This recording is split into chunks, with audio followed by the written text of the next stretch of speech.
Christmas ईसाई धर्म के लोगों के सबसे प्रमुख त्योहारों में से एक है और अब इसे पूरी दुनिया में बड़े धूमधाम से मनाया जाता है। पर क्या आप जानते हैं कि 16वीं शताब्दी में क्रिसमस मनाने पर बैन लगा दिया गया था और कई बार क्रिसमस त्योहार मनाए जाने पर लोग विरोध दिखाते आए हैं। आज के वीडियो में क्रिसमस से जुड़े ऐसे ही रोचक जानकारियों के बारे में जानेंगे। क्रिसमस और ईसा मसीह के जन्म का भी एक कनेक्शन है। 25 दिसंबर को ईसा मसीह का जन्मदिन मनाया जाता है।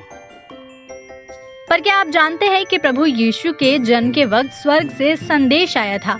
ईश्वर ने स्वर्ग से अपने दूत गैब्रियल को एक लड़की मरियम के पास भेजा था। उस दूत ने मरियम को बताया कि वो ईश्वर पुत्र की माँ बनने वाली है, जिसे सुनकर मरियम आश्चर्य में पड़ गई।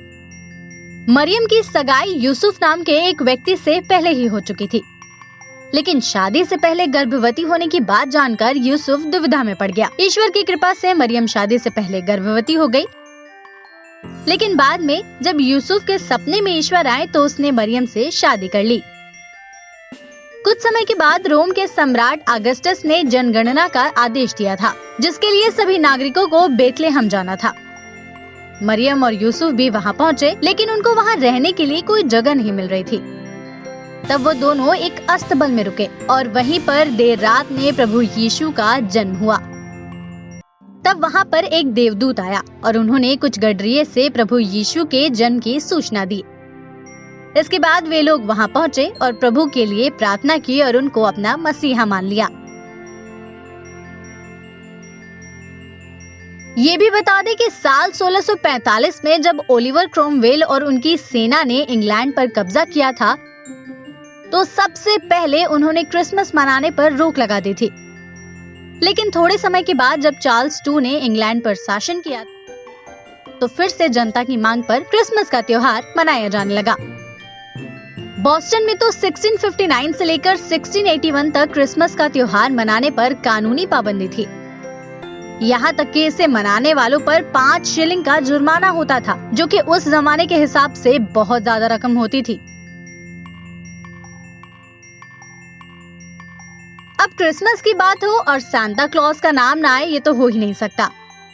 लेकिन क्या आप जानते हैं कि पहले सांता क्लॉज कौन थे? 340 ईस्वी में 6 दिसंबर को संत निकोलस का जन्म हुआ था।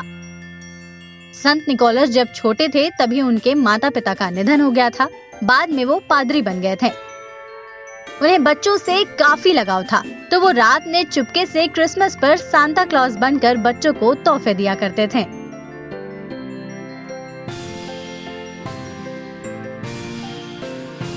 क्रिसमस सेलिब्रेशन क्रिसमस ट्री के बिना अधूरा है। इस दिन पेड़ों को सजाने की परंपरा सालों से चली आ रही है। ऐसा माना जाता है कि क्रिसमस ट्री सजाने से बच्चों की आयु लंबी होती है। आपको ये भी बता दें कि क्रिसमस ट्री को सजाने की शुरुआत सबसे पहले बोनीफेंस II नाम के एक अंग्रेज ने किया था। ये पहली बार जर्मनी में 10वीं शताब्दी के बीच शुरू हुआ था। क्रिसमस प्यार और शांति का त्योहार है और ये इंसान के जीवन को सुखी और सार्थक बनाने की सीख भी देता है। आपको भी merry Christmas. Presenting B News app, available on Google Play and App Store. Download it now.